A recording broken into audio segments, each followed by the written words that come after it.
Argentina es una tierra de extremos. Desde el pico más alto de América hasta el mar por el que viajan los gigantes. Aquí es donde las aventuras echan a volar, la historia cobra vida y los niños sueñan con la gloria. Argentina es un país con matices tan variados y ricos como su extenso territorio. Y explorándolo de un extremo a otro, vamos a descubrir su extraordinaria diversidad, empezando en el techo de América y terminando en el escenario incomparable de una de las 7 maravillas naturales del mundo. En esta hermosa nación, acantilados tallados por el viento conviven con selvas exuberantes. Las tradiciones indígenas perduran, los trenes llegan hasta las nubes. E incluso en los paisajes más áridos podemos vivir nuevas sensaciones. Así es Argentina, una tierra única, llena de maravillosos contrastes.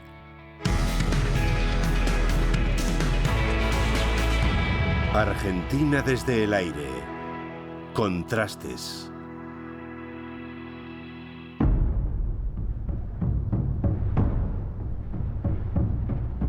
Nuestro viaje comienza en las alturas y nuestro destino es el impresionante Aconcagua conocido como el Techo de América.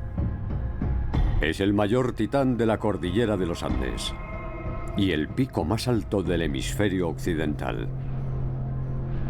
Se eleva a 6.961 metros de altitud y es una montaña con un gran significado espiritual. Hace más de 5 siglos, los sacerdotes incas ascendieron más de 5.000 metros para ofrecer un sacrificio humano a sus dioses. Y en 1897 el suizo Matthias Zurbriggen se convirtió en el primer escalador conocido en alcanzar la cima. El Aconcagua sigue atrayendo a aventureros de todo el mundo. Ascender por la ruta nordeste resulta sencillo, ya que no es necesario ser un escalador hábil y experimentado. Pero no es un gigante amable. El mal tiempo y su gran altitud pueden combinarse con fatales consecuencias.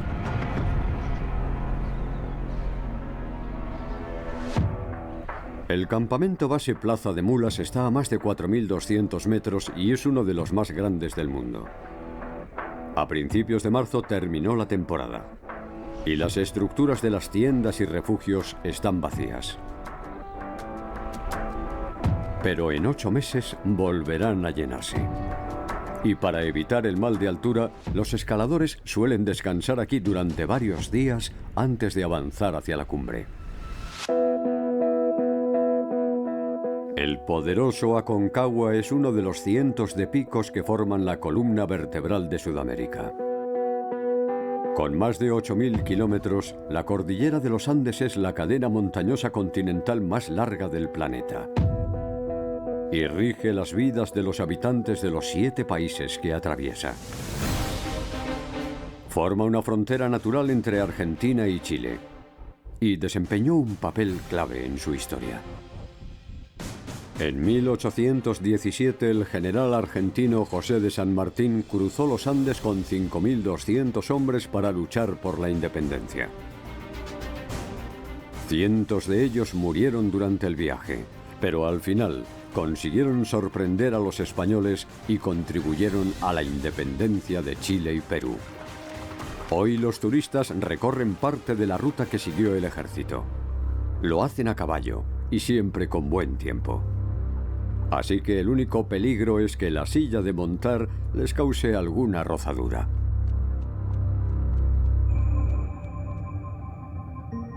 Los excursionistas hoy cruzan con seguridad este paso de montaña.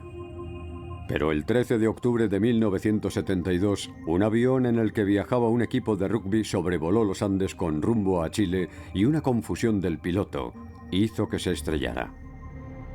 Parte del fuselaje aún descansa en la montaña.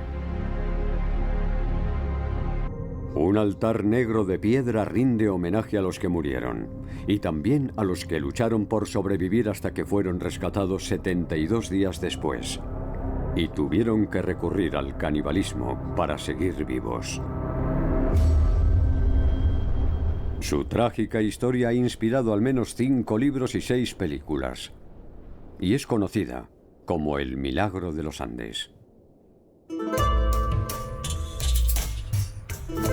Pero sobrevolar los Andes sigue siendo una experiencia apasionante.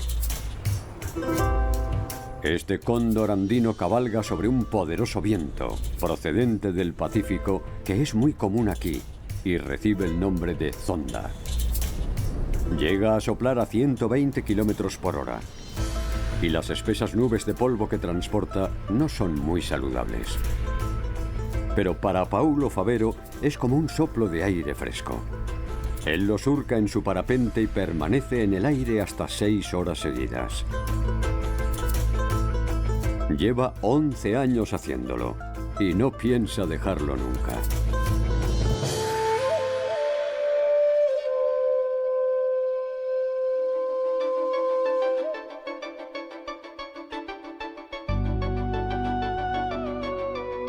Los fuertes vientos y la escasez de lluvias mantienen seca la vertiente oriental de los Andes. Pero cuando la nieve se derrite, el agua fluye por las laderas. Para no desperdiciar ni una gota, la provincia de Mendoza construyó un sistema de riego con presas y canales que almacena y distribuye este recurso limitado. Y eso permitió, en esta tierra árida, pintar de verde el Valle de Uco. Un lugar con un suelo arcilloso, arenoso y calizo, una gran elevación y muchas horas de sol que resultó perfecto para un cultivo inesperado: las uvas. En los años 90, el famoso enólogo Michel Rolland descubrió el potencial del valle. Y tras asociarse con otras 6 personas creó el viñedo Clos de los 7, que produce 1 millón de botellas al año. Gracias a este éxito, los viñedos ocupan hoy una gran parte del Valle de Uco. Y el vino producido en él genera más de 130 millones de euros anuales.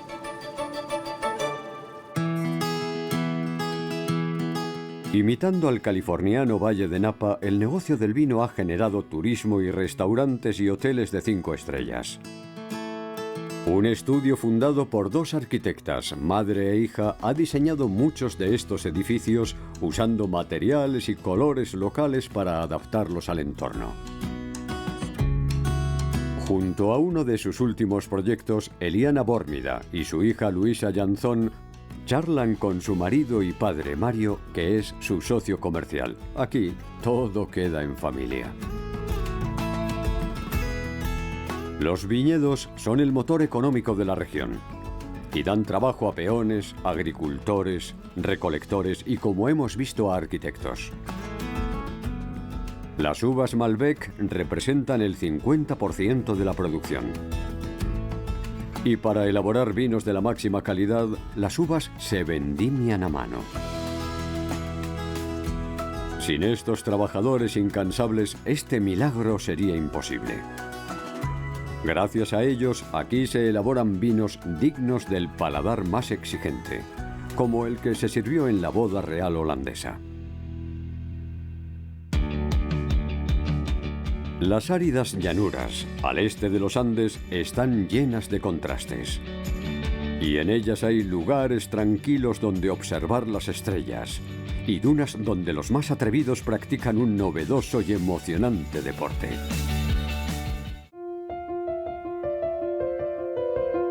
En el noroeste argentino, un limpio cielo azul corona las montañas. Y los áridos valles se extienden durante kilómetros. La visión es perfecta, ya que ni una sola nube interrumpe la vista durante más de 250 días al año. Y al estar lejos de las grandes ciudades, durante la noche no hay rastro de contaminación lumínica. Esto convierte al Parque Nacional El Leoncito en un lugar ideal para contemplar las estrellas. Fue inaugurado en 2002.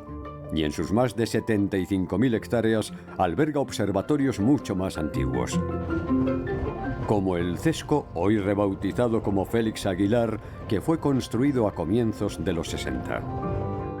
El geógrafo Héctor Lépez va a tomar imágenes del cielo nocturno. Colabora con astrónomos, físicos e ingenieros para perfeccionar los mapas de las estrellas. Y como hace cada 6 meses, se dispone a limpiar la lente del telescopio. En este observatorio se toman imágenes de todo el cielo austral. Y a unos kilómetros, el complejo astronómico El Leoncito, conocido como Casleo, se centra en el sistema solar.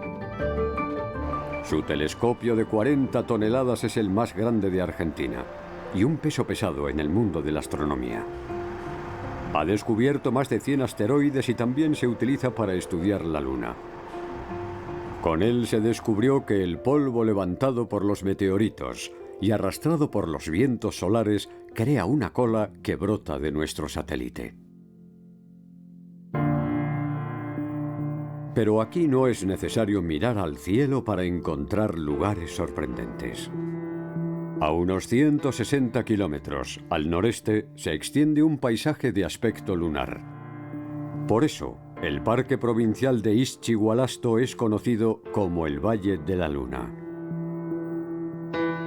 Durante más de 200 millones de años, la erosión talló formas asombrosas, como la cancha de bochas, cuyas esferas están colocadas como si fueran bolos, o el submarino, el hongo y la esfinge. Pero esta criatura mítica no tiene nada que ver con los animales que vivieron aquí. En el Parque Nacional Talampaya, los fósiles de los dinosaurios cubren el paisaje. Esta desértica región es un tesoro del período Triásico, ya que contiene algunos de los mejores yacimientos de fósiles antiguos. Varias réplicas han sido colocadas en la entrada del parque para atraer a los turistas. Está en medio de la nada, pero 70.000 visitantes vienen cada año para admirar las obras de arte de la naturaleza.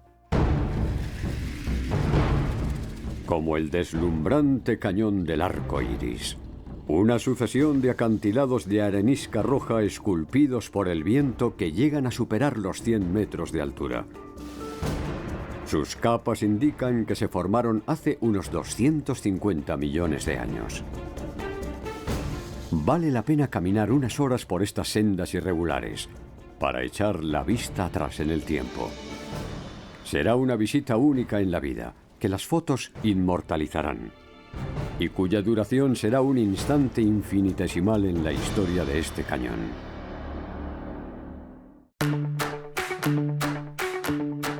Más al norte, siguiendo la línea de los Andes, el viento y el clima seco se combinaron para crear un paisaje desértico icónico. Son las dunas de Tatón. En el siglo XIX fueron descritas por un geólogo alemán como glaciares de arena, tras observar sus lentos desplazamientos. Estimó que la más alta tenía unos 80 metros. Pero hoy sabemos que algunas miden mucho más. Con más de 1.200 metros, la duna Federico Quirbus es la más alta del mundo. Este periodista exploró gran parte de Argentina en coche y trajo aquí vehículos 4x4 para probar sus capacidades. Pero estos amigos han venido a practicar un deporte diferente. Se dirigen a las vertiginosas pendientes de arena con sus tablas de snowboard que han encerado a conciencia para que se deslicen con suavidad.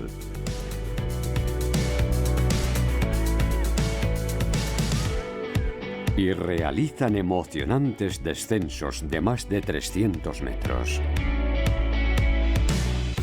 Estas dunas de piedra pómez y arena volcánica son lo bastante firmes para deslizarse, pero permiten amortiguar las caídas.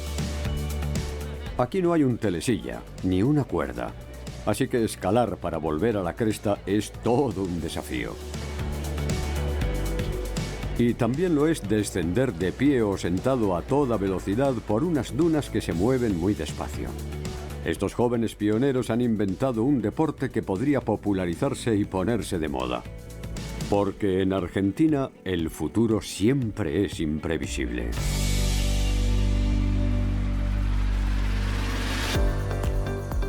Como vamos a ratificar viajando en un tren que se detiene en un puente y participando en una ceremonia que rememora el pasado.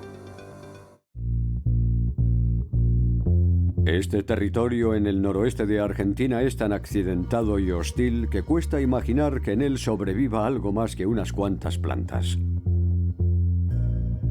Pero en los valles calchaquíes, los humanos consiguieron sobrevivir y crearon una próspera civilización. Como prueban las ruinas del asentamiento precolombino más grande de Argentina, la ciudad sagrada de Quilmes. El pueblo Quilmes se asentó aquí hace unos 1200 años. Construyó casas de piedra y terrazas para los cultivos. Y en las zonas más empinadas levantó pucarás, o fuertes desde donde podía descubrir a posibles invasores y refugiarse durante un ataque. Los Quilmes eran hábiles ingenieros y arquitectos, y demostraron ser también unos guerreros valientes oponiéndose al asedio español durante más de un siglo. Pero en 1667 fueron derrotados, tras una heroica resistencia, y su historia estuvo a punto de caer en el olvido.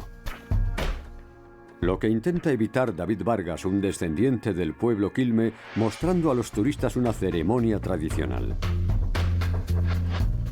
David honra a la Madre Tierra, o Pachamama, cavando un pequeño hoyo que simboliza su boca. Muchas ceremonias tradicionales veneran y honran a la Pachamama, enterrando ofrendas de comida y quemando incienso. David da las gracias a la Madre Tierra por todo lo que creó y brindó a su pueblo, en esta tierra de contrastes, árida y remota. Un poco más al norte existe un paisaje de otro mundo. El Parque Nacional Los Cardones lleva el nombre del gran cactus cardón. Estos cactus también son conocidos como saguaros argentinos y son semejantes a los del desierto de Sonora, pero su tamaño es incluso mayor. Los más grandes superan los 15 metros y viven hasta 300 años. Los turistas acuden a contemplar la mayor colección de esta especie de toda Sudamérica.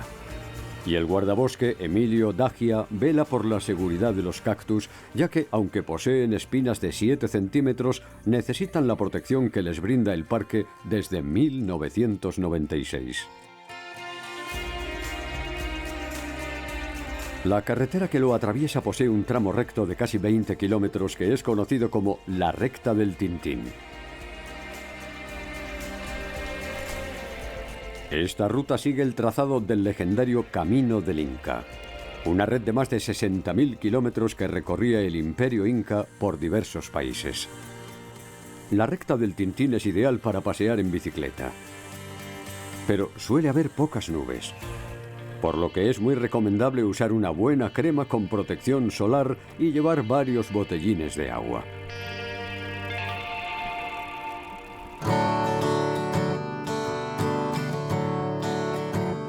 Pero en este país de contrastes, de pronto la tierra se torna verde y exuberante al llegar a las montañas. Y los ciclistas se enfrentan a un desafío mucho mayor, ya que el camino recto da paso a empinadas curvas cerradas. Cachi fue fundada en el siglo XVIII. Y su apariencia y costumbres son propias de una ciudad colonial española tradicional. La iglesia de San José es su principal monumento, y casi todos los edificios están hechos de adobe o cal. Sus calles aún mantienen el empedrado. Y después de comer, a la hora de la siesta, la vida se detiene. Pero algo distorsiona su imagen tradicional. Una excentricidad de la cultura moderna. Un enigmático ovnipuerto.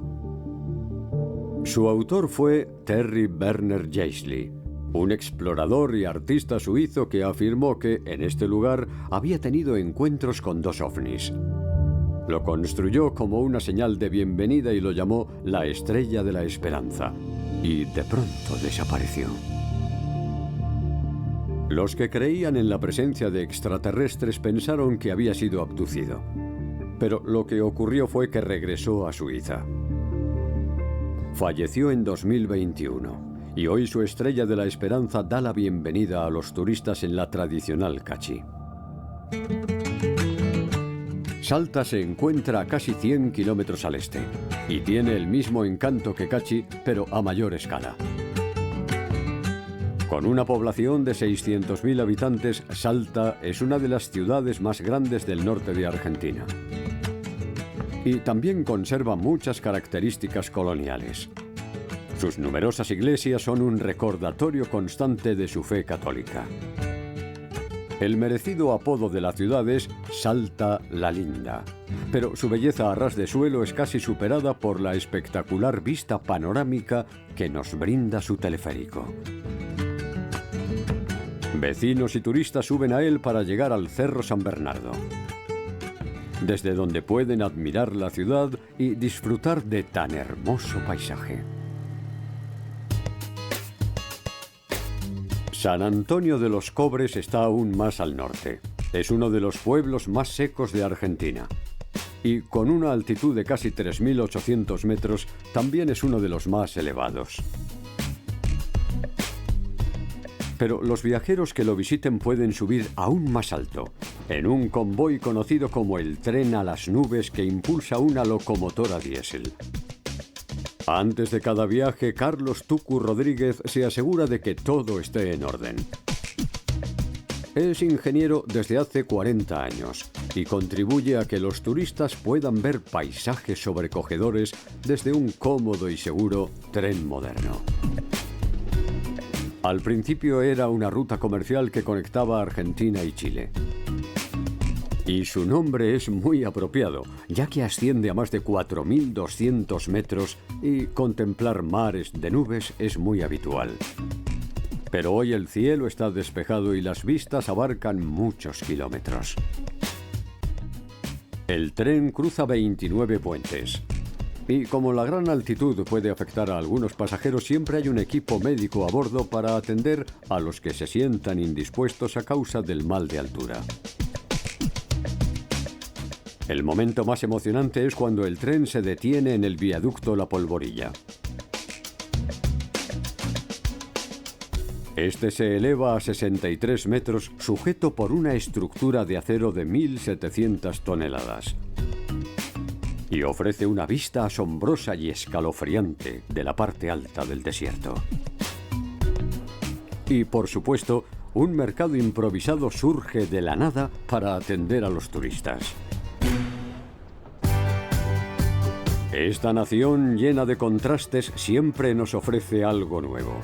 Desde un festival con miles de años de historia, hasta una excursión a un bosque tan denso que se llama El Impenetrable.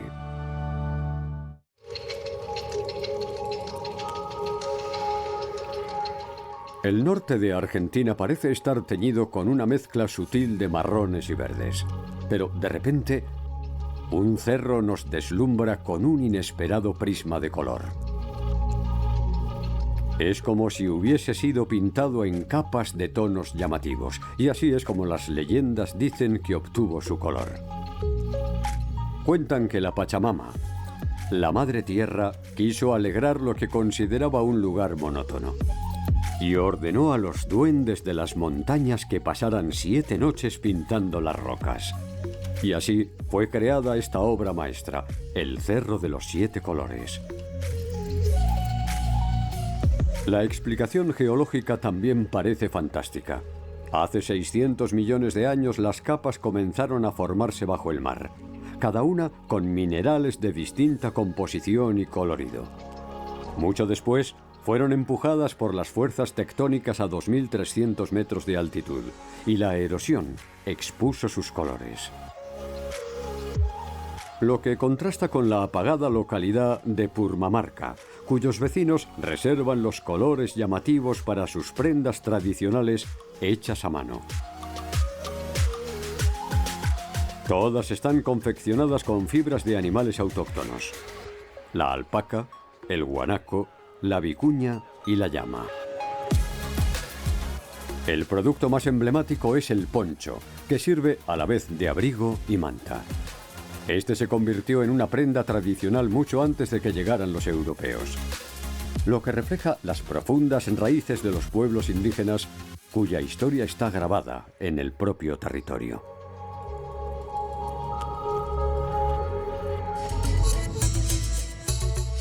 Siguiendo el río Grande hacia el norte, en la provincia de Jujuy, encontramos un hermoso valle. Es la quebrada de Humahuaca, donde los humanos llegaron hace al menos 10.000 años. Esta carretera recorre un fragmento del trazado de la vasta red del Camino del Inca por el que soldados, comerciantes y devotos viajaban seguros por el valle. El embarrado río Grande crece mucho en verano, irrigando las tierras bajas y dejando ricos depósitos cuyos tonos contrastan con las coloridas colinas. A lo largo de sus orillas surgieron pueblos como Tilcara, que es famoso por su animado desfile de carnaval. Los bailarines, a menudo disfrazados de demonios, cruzan el puente principal y se abren paso por las calles, mientras otros vecinos tocan música o se reúnen para mirar. En el Festival de Tilcara, los colores y la música unen a todo el pueblo. El carnaval es una mezcla de diversas tradiciones, ya que, además de los incas, otros pueblos vivieron en esta zona.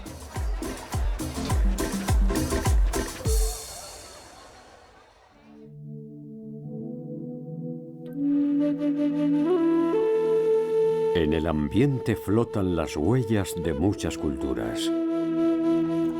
Al igual que sus ancestros, Roxana del Carmen Puca conduce a sus llamas por este cerro. Es descendiente del pueblo Tilcara y pertenece a un grupo que preserva sus costumbres. Emplea métodos curativos tradicionales usando plantas y minerales. Y, como muchos otros, utiliza la lana de sus llamas para tejer sus prendas y la grasa para hacer cremas y ungüentos. Las tradiciones se topan con el mundo moderno 45 kilómetros río arriba. Humahuaca es el pueblo más grande del valle del mismo nombre y un centro regional de la cultura, los negocios y el turismo. En el centro, sobre una escalinata de 103 escalones, se alza el monumento a los héroes de la independencia. Entre sus esculturas destaca una imponente figura que rinde homenaje a los que lucharon contra los españoles. El artista Ernesto Soto Avendaño nunca reveló en quién se inspiró para recrear a este orgulloso indígena de 9 metros de altura que representa a una Argentina valiente que avanza hacia el futuro. Y parte de ese futuro se encuentra a 80 kilómetros.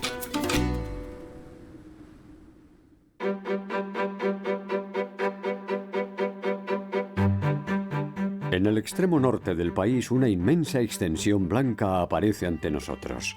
Pero no es nieve, ni hielo, sino sal. Salinas Grandes ocupa un área casi 4 veces mayor que la isla de Manhattan. Hace millones de años aquí se formó un lago, pero la mayor parte del agua terminó evaporándose y dejó un yacimiento lleno de sal que parece un paisaje de otro planeta o el decorado de una película de ciencia ficción. Estas estructuras de aspecto extraterrestre son alquiladas por campistas para realizar visitas nocturnas. Se puede llegar a pie o en un todoterreno, y sus bonitas cúpulas ofrecen un alojamiento de lujo de carácter sostenible, ya que están equipadas con sistemas de energía renovable. Pero el turismo es solo una parte de la economía local. La mayor fuente de ingresos es la sal, que se extrae en franjas y permite a las cooperativas locales producir 1.200 toneladas al año. Pero aquí hay otro material cada vez más valioso: el litio.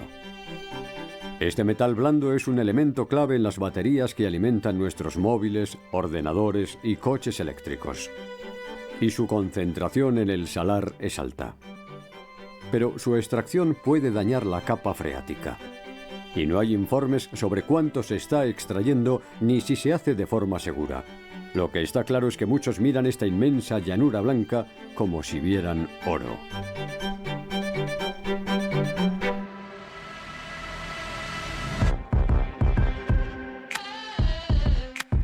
No muy lejos se extiende una de las regiones boscosas más grandes del mundo, el Gran Chaco, cuya enorme densidad le otorgó el apodo de El Impenetrable.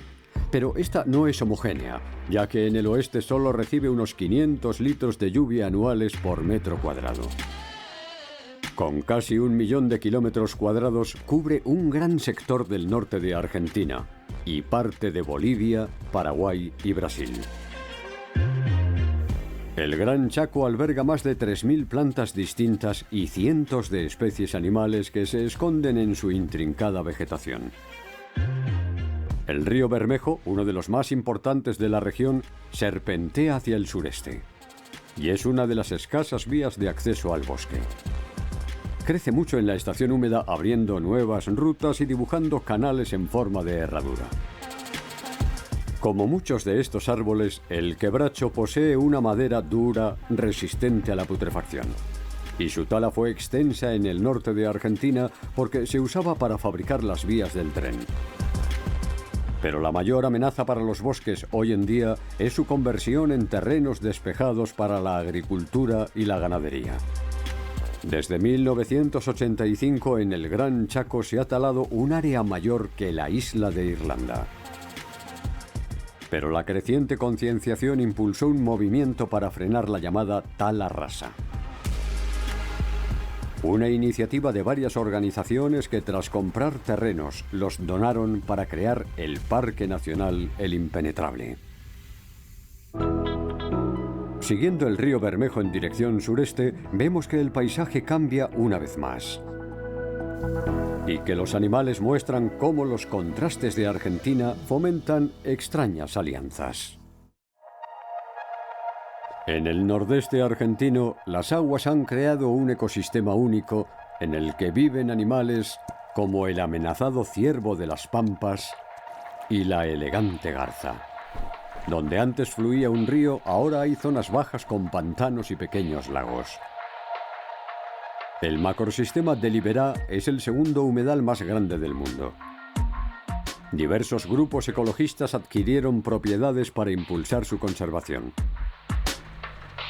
Y con un gran apoyo estatal crearon una reserva que incluye el Parque Nacional Iberá y otros terrenos protegidos.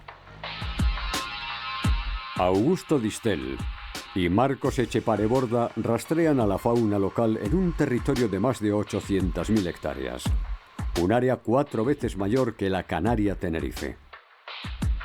Su objetivo es proporcionar el espacio necesario a los animales autóctonos y en peligro de extinción. Como este aguaragu azú, al que colocaron un chip de seguimiento. En la lengua guaraní, aguaragu azú significa zorro grande, aunque también es conocido como lobo de crin. Es el cánido más grande de Sudamérica y se encuentra en peligro de extinción. Por eso es tan vital la labor de Augusto y Marcos, que esperan conseguir que su población se estabilice y después prospere. Esta pradera es solo una parte de la compleja red de ecosistemas del Parque Nacional Iberá.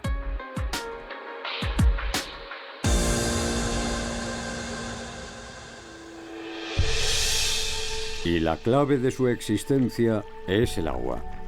La laguna Iberá parece tranquila, pero los depredadores siempre están al acecho, como la garza, que es una gran pescadora, y el caimán yacaré, que suele superar los 2 metros y pesar más de 70 kilos.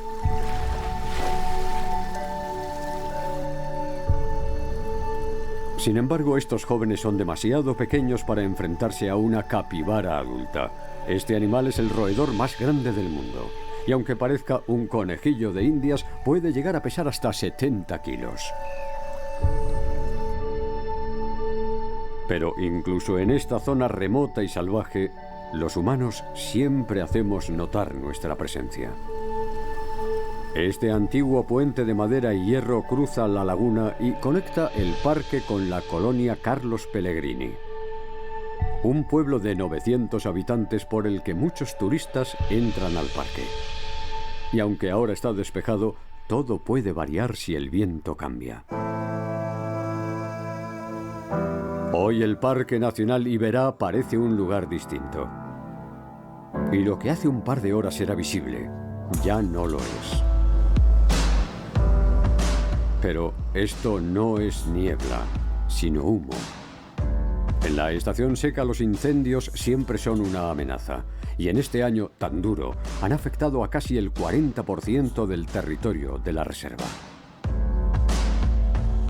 El fuego es parte de la naturaleza, pero cuando se descontrola pone en un peligro aún mayor a los animales y plantas en riesgo de extinción. Y obliga a los bomberos a trabajar en condiciones críticas.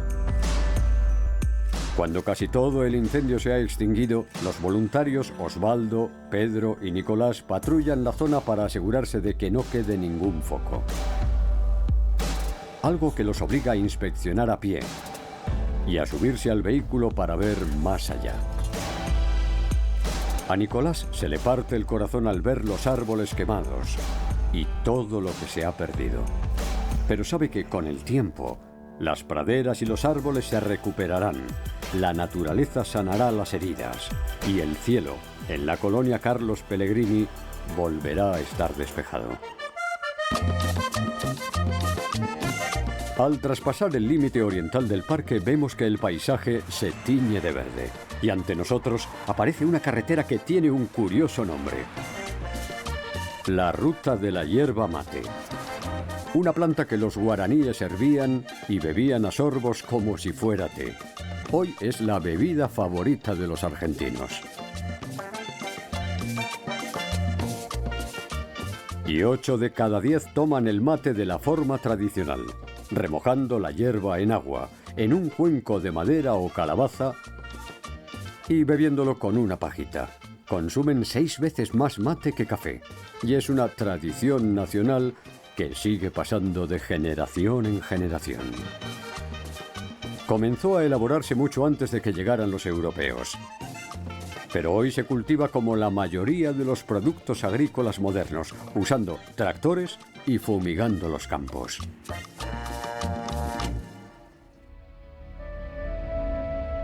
El cultivo comercial de la yerba mate lo iniciaron los sacerdotes y misioneros jesuitas que en 1696 fundaron la misión de San Ignacio Miní en territorio guaraní. Lejos de las autoridades españolas, comenzaron a evangelizar a los indígenas, y en el siglo XVIII la misión llegó a contar con 3.000 personas y se volvió más independiente. Pero eso propició su fin en 1767. Molesto por el creciente poder de los jesuitas en el Imperio español, el rey decidió suprimir la orden y ordenó expulsarlos de las colonias y eliminar sus misiones, incluida la de San Ignacio Miní. Y así fue como los edificios abandonados se convirtieron en ruinas invadidas por la vegetación. Pero en 1940 el gobierno los incluyó en su programa de conservación histórica y hoy están entre las ruinas más visitadas del país. Muchos jesuitas se quedaron en Argentina, aunque no en misiones tan remotas, y prosiguieron su labor en todo el territorio, inspirando al jesuita argentino más famoso de nuestros días, el Papa Francisco.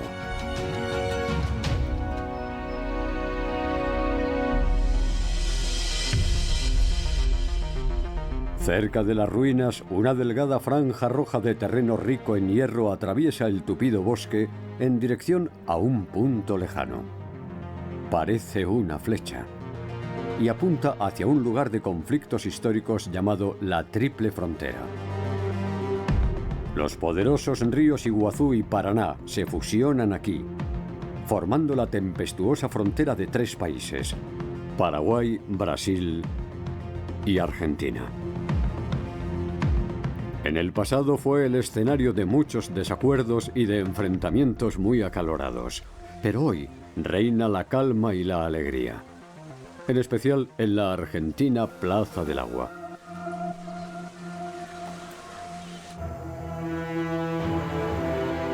Pero la hermosa vista acuática que acabamos de ver es solo el preámbulo de lo que nos espera río arriba, una de las 7 maravillas naturales del mundo.